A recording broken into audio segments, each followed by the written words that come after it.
बिस्मिल्लाहिर्रहमानिर्रहीम जी। पाकिस्तानी अवाम पर पेट्रोल का, महंगाई का नया बम, नया बोझ भाईजान लग चुका है। ये जो आपको नजर आ रहा होगा ये तो सबको पता लग चुका है, लेकिन आज इस वीडियो के क्या है भाई, 3 टॉपिक्स। सबसे पहले, इस पेट्रोल की बढ़ती हुई कीमत की वजह से हमारे मुल्क के अंदर, हमारी मैशियत के अंदर, हमारे लोगों के ऊपर क्या असरात होंगे। इन तमाम चीज़ों से हम किस तरह निमट सकते हैं, एक चीज़। दूसरी चीज़, जो ऑब्वियसली मैं रियल एस्टेट का बंदा हूँ तो रियल एस्टेट की हम बात करेंगे, दूसरा पार्ट मेरा होगा। तीसरा जो मेरा पार्ट है वो बहुत इंपॉर्टेंट है, अभी बताऊंगा नहीं, इंशाल्लाह नेक्स्ट वीडियो में आपको बताता हूँ। अच्छा, पेट्रोल की जरा सुनिएगा। पेट्रोल की पुरानी कीमतें थी जी 321 रुपए। यहाँ पे भी लोगों की चीखें निकल गई थी ना। ठीक है, लोगों ने कहा जी ये क्या हो गया। अब जरा सूरत हाल समझे। हम यहाँ पे ये एक्सपेक्ट कर रहे थे, ठीक है, ईद की वजह से हुकूमत ने कहा जी कि हम नहीं पेट्रोल बढ़ाएंगे। अवाम ने कहा ये तो भाई हो गया जुल्म। ठीक है, लास्ट एक वीडियो मैंने बनाई थी, मैंने कहा था जी कि ये पेट्रोल जाएगा किधर, 500 तक। ठीक है जी, 500 लीटर तक ये जाएगा पेट्रोल। अभी हम जरा मुआवजा करते हैं ना, अभी तकरीबन खाम तेल की कीमत है $120 फी बैरल, और ये कहाँ तक जानी है, ये 200 तक जानी है। ऐसा ही है। जरा अगर 200 का हिसाब लगाए ना, अगर ये 200 पे जाती है तो ये तो 1000 टप जाएगा लीटर पेट्रोल। अगर 200 फी बैरल अगर जाता है तो मेरा भाई 1000-1500 का फी लीटर पेट्रोल। गल जरा समझनी है, अगर ये पेट्रोल हो जाता है। अच्छा चले एक अभी हम वीडियो बनाए थे तो सर ने भी एक राय दी कि भाई स्टेट ऑफ हॉर्मोज से वीडियो मैन भी, कैमरा मैन भी, तो बंदे बैठे हैं वो इस तजस्सुस का शिकार हैं कि भाई स्टेट ऑफ हॉर्मोज से पाकिस्तानी झंडे लगे हुए जहाज तो गुजर रहे हैं, लेकिन लगता है कि पाकिस्तान के अंदर सिर्फ झंडे और डंडे ही आ रहे हैं, बाकी जहाज तो कहीं और ही जा रहे हैं, कोई अता पता नहीं है। अगर तो जहाज पाकिस्तान पहुंचते तो भाईजान ये सूरत हाल ना होती। जरा सुनिएगा, 137 रुपए बढ़ के 458 रुपए आज की ये प्राइस है, और ये प्राइस यहाँ पे रुकनी नहीं है। 500, 600, 700, 1000, 1200, 1500, अगर ये जंग ना रुकी तो हालात बड़े खराब होने वाले हैं। और ये कोई वैसे हवाई बातें नहीं है, ये प्रैक्टिकली जो चीजें नजर आ रही हैं उसके ऊपर हैं चीजें।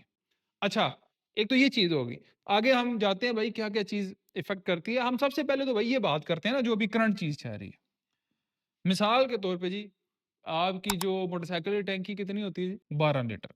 ठीक है, अगर आप इस 12 लीटर को मल्टीप्लाई करें, ठीक है जी, किससे थे, 458 रुपए से मल्टी, तो आपका तकरीबन 5000, यानी कि समझ लें कि आपका 5500 रुपए का तो इसमें पेट्रोल लग गया, सिर्फ एक टैंक का। हम्म। अब एक बंदे की बेचारे की तनख्वाह ही 50,000 है।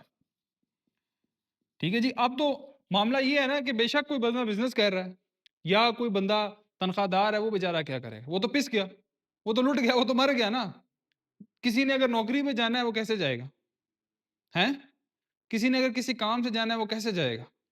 अब हर बंदे की क्या कोशिश होती है कि यार, क्योंकि जब से महंगाई बढ़ी है, ठीक है, हर बंदे की कोशिश होती है कि चले अपनी सैलरी का 20 से 30% बंदा क्या लोग करते थे कि यार सिर्फ हम क्या करते थे, आपस अब पेट्रोल के लिए रख लेते थे, बाकी 60-70% हम करते थे कि जी चलो और कोई अखराजात हैं वो कर लेंगे।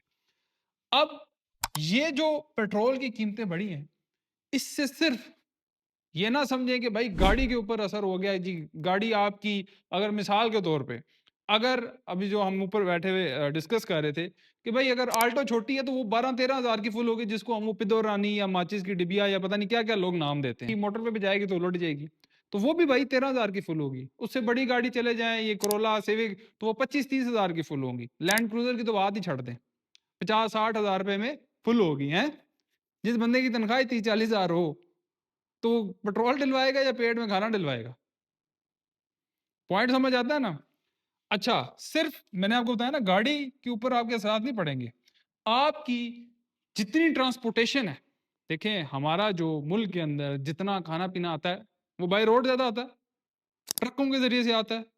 इसी तरह तो जब पेट्रोल महंगा होगा, ट्रांसपोर्टेशन आपकी महंगी होगी, तो आपके खाने पीने की अशिया महंगी होगी, आपका फूड महंगा हो गया, आपका एनर्जी सेक्टर महंगा हो गया, आपकी बिजली महंगी होगी। बिजली से याद आया कि पहले हुकूमत कहती है कि जी हम सब्सिडी दे रहे हैं, सोलर लगवाओ। ठीक है जी, पूरी दुनिया में इसी तरह होता है कि सब्सिडी दी जाती है, सोलर लगाएं हम, एनर्जी के ऊपर जी बहुत बड़ा काम कर रहे हैं। जब सारी दुनिया ने, या इस्लामाबाद की स्पेसिफिकली हम बात करें, तो इस्लामाबाद में ज़्यादातर लोगों ने सोलर लगाया। जब सोलर लगना शुरू हो गए तो उन्होंने मजीद सख्तियाँ कर दी।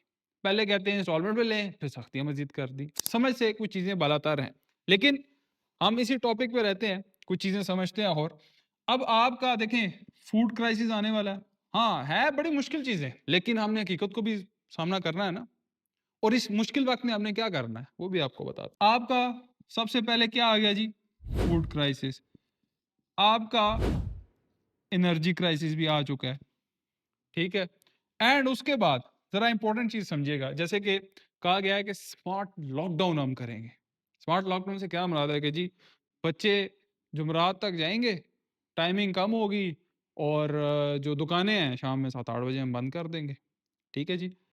अब ये तो एक पेट्रोल का पंप हर बंदे पे गिर चुका है।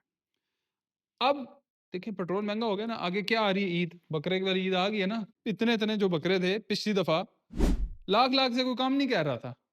अब तो इनको व्यापारियों को तो वैसे ही मौका चाहिए। उन्होंने पता है क्या कहना है? इतने-इतने छोटे 2-2 लाख, डेढ़-डेढ़ लाख से कम उन्होंने बात ही नहीं करनी। तो अब कुर्बानी कौन करेगा? यानी कि पिछली दफ़ा भी जो रेशो आई थी, कुर्बानी की भी तकरीबन 60% लोगों ने कम कुर्बानी की थी। लेकिन इस बारी जितनी महँगाई होने वाली है और हो चुकी है, मुझे नहीं लगता कि हर बंदा कर सकेगा। इस दफ़ा 70-80% लोग नहीं करेंगे। या वो अपना पेट पालेंगे, या अपने बच्चों की सेहत पे खर्चा करेंगे, या अपने कोई नौकरी के लिए जाएँगे, क्योंकि हालात इस कदर ख़राब नज़र आते हैं ना। अब देखिए मैंने अभी एक स्टैट्स निकाले हुए थे, वो भी आपके साथ शेयर करता हूँ। ईरान में इस टाइम इंपॉर्टेंट चीज़ें समझनी है। ईरान में इस टाइम $0.02 पे क्या है भाई पेट्रोल लीटर। पाकिस्तानी रुपीस पता कितने बनते हैं? ₹8। समझ आती है बात? मैं वही तो कह रहा हूँ कि जहाज भी गुजर रहे हैं, लेकिन वो जहाज जा रहे किधर है? पाकिस्तान तो आ नहीं रहे। अच्छा जी, आगे हम बात करते हैं। इस टाइम यूएसए में जी है $1.31 का पेट्रोल। ठीक है, पाकिस्तानी उसके रुपीस बनते हैं जी ₹394। ठीक है जी। आगे हम चलते हैं। पाकिस्तान का तो आप लोगों को पता है 498। और इंडिया में देखिए, हम हमेशा कहते हैं ना इंडिया इंडिया इंडिया करते हैं। अब यूएई में इसमें से नहीं महंगा हुआ तेल उनका अपना, ठीक है, मिडल ईस्ट में। तो इंडिया में ₹311 और हमारा देख लें आप, सबसे टॉप। ये ₹458 हुई ना रात में पेट्रोल की प्राइस, तो मुझे फ़ोन आया कि टैंकी शैंकी फुल करा लो, हैं लोगां लैना लगियां, लोग राती जलीलो ख्वार हो गए। अब मैंने कहा कि यार ये चलो एक दिन तो मैंने फुल करा लिया, जलील होके करा लिया, तो बाकी अगले महीनों में क्या करना है? या तो फिर यही है कि गड्डियां शड्डियां बेच के कोई साइकिल शाइकिल लेनी पैसी हुन, या वो स्कूटियां लेनियां पैसन, नहीं तो खोता ही रख लो। और की हो सकता है, ठीक है? तो मामलात इस कदर खराब हो चुके हैं। अब ये अगर ये ₹1000 पे पेट्रोल चला जाता है, मैशत तो क्रैश। आपके जो स्टॉक्स हैं, शेयर्स हैं, वो वैसे ही गिर चुके हैं। कितने हम रोज़ कहते थे ना कि 1000 इंडेक्स का जी, 2000 इंडेक्स का, 6000 इंडेक्स का इज़ाफ़ा हो गया है, यूँ फॉल बैक हो चुका है। हालात समझ आते हैं? ये था जी पार्ट 1। अगला जो पार्ट है कि भाई जो पाकिस्तानी बिज़नेसमैन है या रियल एस्टेट में जिन लोगों ने इन्वेस्टमेंट की हुई है, उनका क्या बनेगा? अब एस्केलेशन चार्जेस के नाम पे, डेवलपमेंट चार्जेस के नाम पे, सरचार्जेस के नाम के ऊपर लोगों के ऊपर एक बम गिराया जाएगा। वो क्या है? आपको बताते हैं।